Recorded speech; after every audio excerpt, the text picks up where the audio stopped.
So this is what happens when you do a bunch of stuff and you take a bunch of videos without explaining what you're doing.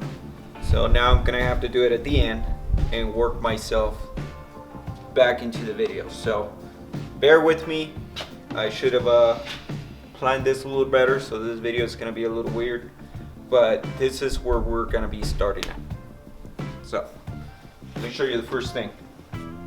So once I cut the first cut underneath the cab, I pull the entire frame back, and then I went ahead and did my second cut and to take off the 12 inches from the frame. So that's what I did. You don't have to do both cuts underneath there. That's why you do your first one in front, you pull it back, and then once you got your frame over here and plenty of space, you make that second cut on both sides. So let's jump to the next thing.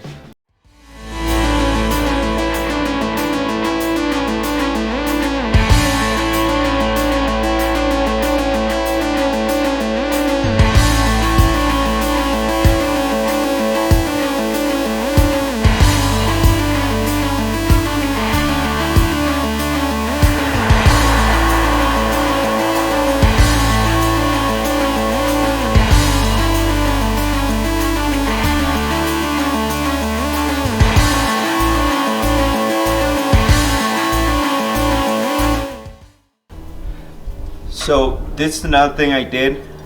We had to cut the bump stops because they go exactly where the notch goes, and this is just riveted onto the frame. So we got rid of these. There's going to be another one that goes underneath the right at the C notch, but I mean that's what we had to do with these. So you just cut these off, then take the rivets off and take it off. So we then took these off, unbolted these off. Came out pretty easily. The bolts were not bad to take off, but look at the condition of this shock. It is bad. And we're going to be putting these CPP shocks, not sponsored.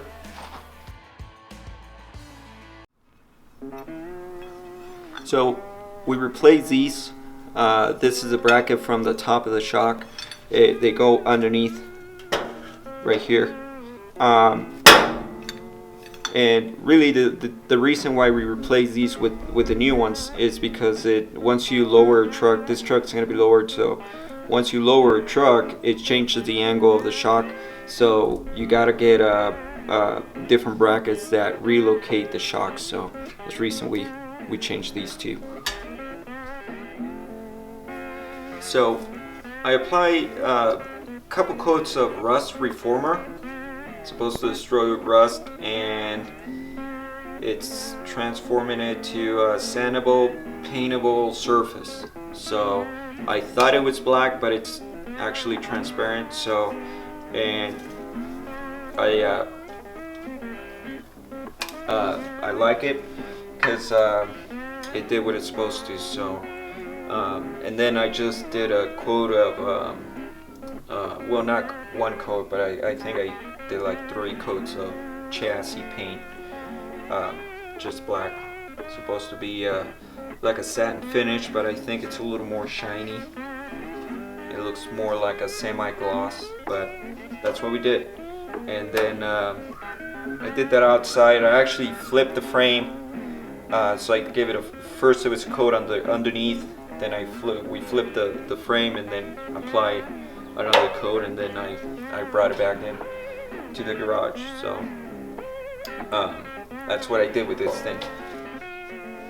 So one of the things I did right here was I cut a circle with a plasma cutter and added this it's basically a piece of metal pipe, but pretty cool. The exhaust is going to go through here. I haven't determined what size of exhaust, but that's what I did right here. Originally I was going to replace the whole cross member. They sell it with these holes already cut into, but decided to do it this way because I'm planning on doing it to my dad's truck when I start that truck. So decided to give it a shot here instead of running underneath the exhaust, underneath the cross member. It'll go through here, and it's kind of nice, and plus it's handy when you're running a lower truck to have everything through the frame instead of underneath the frame. So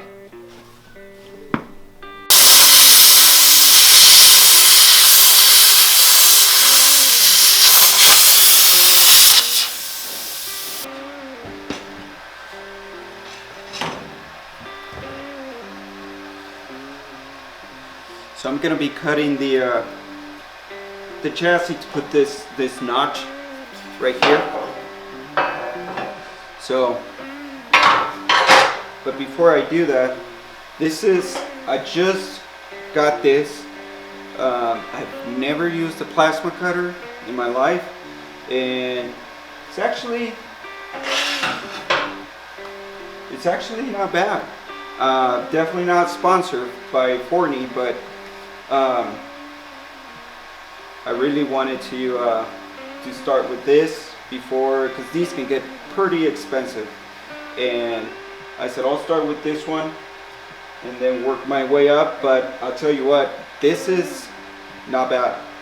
I don't think I need to go any bigger. I'm literally cutting truck chassis, and I don't see myself cutting anything bigger than this. So this is the Easy Weld 20P, and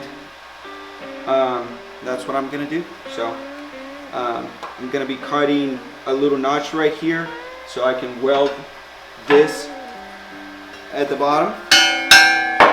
It's gonna go at the bottom, and then I don't think I talk about this, but I'll show it to you guys, and then do the other side. So that's about what I'm gonna do. So let's do it.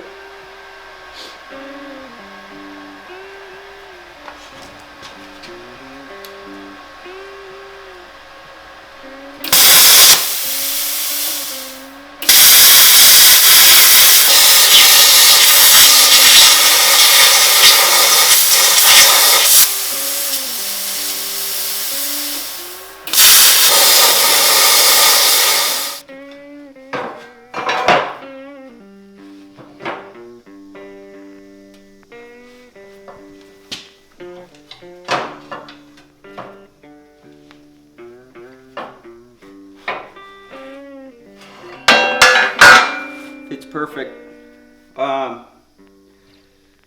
So now we're going to be doing the other side. Man, this is way easier with a plasma cutter.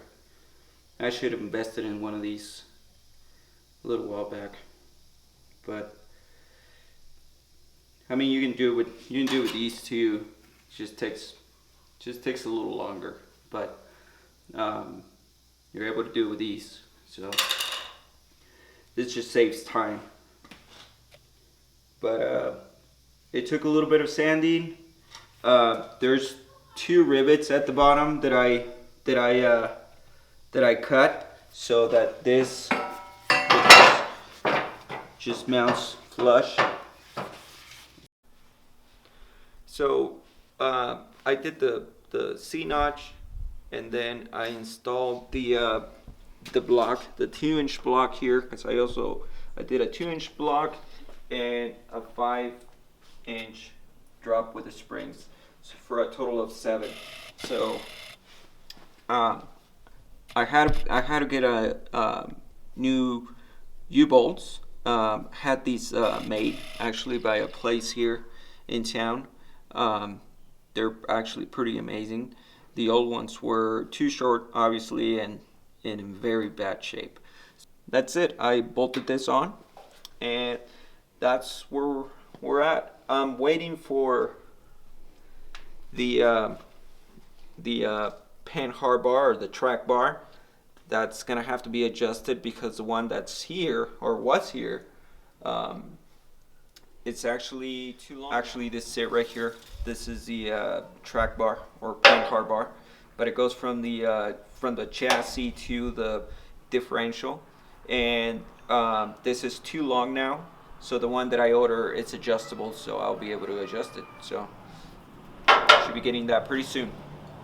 And that's it. On the next episode, we'll be taking the bed apart to start cutting the bed, making it into a short bed, and that'll be fun. So I'll see you next time.